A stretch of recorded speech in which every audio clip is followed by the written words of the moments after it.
Well, hello, friends. Mark Holmes here with my buddy Cowboy Joe Boo, and as always, thank you guys for watching, commenting, and subscribing to the Joe Boo Sports Report. Without you guys, this literally does not work. Let's get the football gods happy right now, and let's get open for business. Oh boy. As we said, 166 days, 2 hours, 31 minutes, and 40 seconds away from kickoff of the 2018 season. It's coming. I know that 166 days seems like a long ways away, but guys, remember, I started like 226. And every day you guys watch, we get closer and closer and closer. Something that's driving me crazy. It gets kind of quiet right now. We've had our visits and stuff by some free agents, of course. You know, George Iloka came through and left without getting a contract offer or signing a contract. I don't know if he got an offer or not. We had Eric Berry, he came through, and Clinton Gathers. So the Cowboys are doing their due diligence to make sure that they make the right calls, which I'm happy about. I'm ecstatic that they are not just rushing into just signing somebody just the fact to sign people. But what's driving me crazy is we get so many fans out there that are just saying the Dallas Cowboys are cheap. They won't spend any money, and that's why we can't win.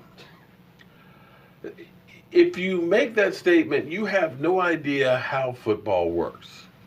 There's no direct correlation to spending money and winning. And it has nothing to do with Jerry Jones spending a fortune on having a yacht. The teams have to spend X number of dollars, but they can't spend over X amount of money.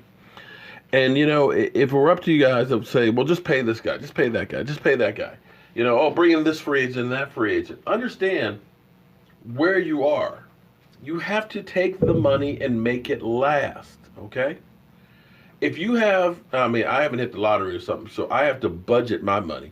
I know that I've got to make sure I don't spend too much at the grocery store. I got to buy gas. I got to pay for the electric bill. We got to pay for the water bill. Okay, got to pay. Well, I don't have a car payment because my truck's so old, but got to pay the mortgage.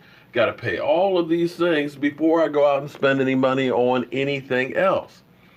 And if you just say, damn that, I'm going to go buy a streaming kit and have that, and then I don't have the lights on to be able to run the streaming kit. And that's where you are with the salary cap. Understand, we got $22 million right now in cap room. And we got to make that money last. And for those of you who say that we just don't spend money, you don't understand the Dallas Cowboys, because last year, going into the offseason, was the first year we didn't have to gut the team because we had spent too much money, that we were over the cap. Normally we're like 22, 24, 27 million over the cap. And so the team had to go to the players and say, please, player, can I have some more? And restructure contracts. That's why we were in cap hell. That's why we had still last year $10 million of Tony Romo's money, because we kept borrowing money. It was like payday loans. You know, you borrow $1,000 and it costs you $1,500 to pay it back. If you pay it back on time, that was the Dallas Cowboys. They overspent on guys like Miles Austin after having one great year, or Jay Ratcliffe, or my God, was it $53 million for Marion Barber, who wasn't even a full-time starter? And even when you look at, and this is the question mark that you have to look at, you look at what we did with Dez Bryant. Dez Bryant had a great year in 2014, but he was getting to that magic number. And usually what happens when guys get to that magic age and number, and they get that big contract, the numbers are never the same. We'll find out about AB, but here's an interesting stat. No player that's had 100 reception with one team left and went to the next team and got 100 again the next year. Look at Jarvis Landry leaving Miami, going to the Doo-Doo Browns. So if that holds true, Odell Beckham going to the Browns, he's not getting 100 receptions, and Odell's having a hard time staying healthy. And you can look at where we are now, the fact that we aren't over, but we know quarterbacks, you got to pay. There's no ifs, ands, or buts.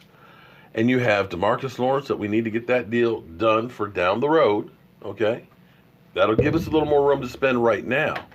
But then you also look at Byron Jones. You also look at Amari Cooper. And Amari Cooper, if they get that deal done now, they can get a little more money right now.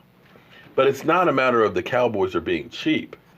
They're understanding that we have a budget that we have to fit in, and you can't have one or two stars that think you're going to win. And as we look through here, and like I said, you look at the numbers of what we're paying people. You know, you've got DeMarcus Lawrence right now at a $20 million half, $20.5 million half. You've got Tyron Smith at 15. You got Zach Martin at 14. You got Amari Cooper at almost 14. You've got Travis Frederick at almost 11.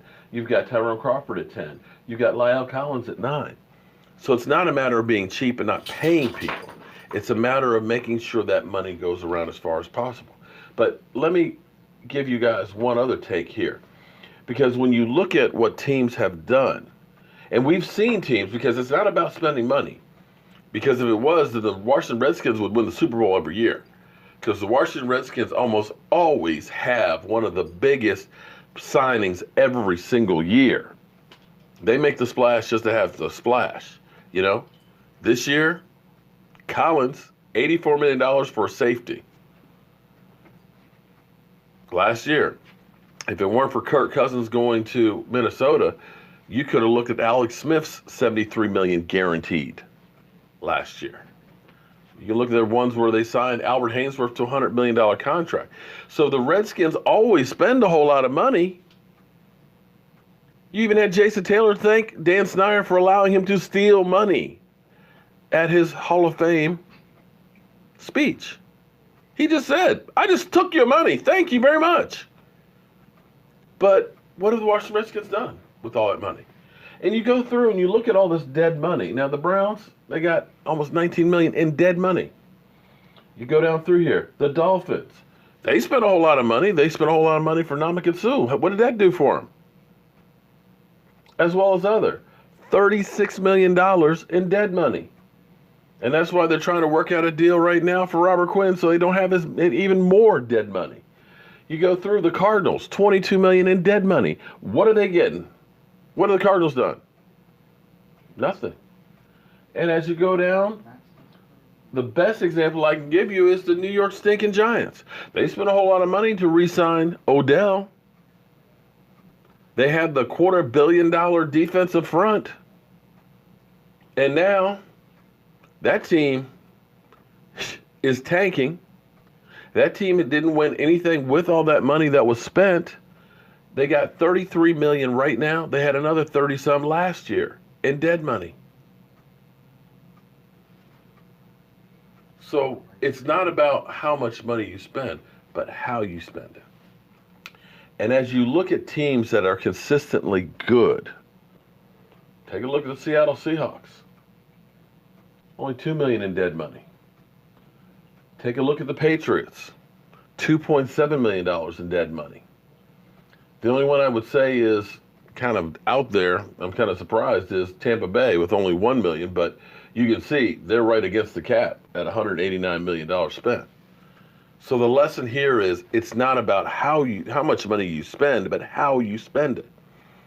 And our team, make no mistake about it, was better off that they didn't pay Sammy Watkins $16 million, that instead they brought in guys like Cam Fleming, like Xavier Salafalo, guys like Alan Hearns, and Antoine Woods. The fact that they brought in depth helped this team more than what that one receiver, Sammy Watkins, would have for $16 million.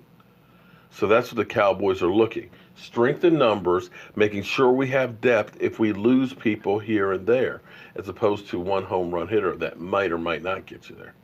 It hasn't worked for us in the past, trying to get the T.O.s or the Brandon Carrs or the Greg Hardys.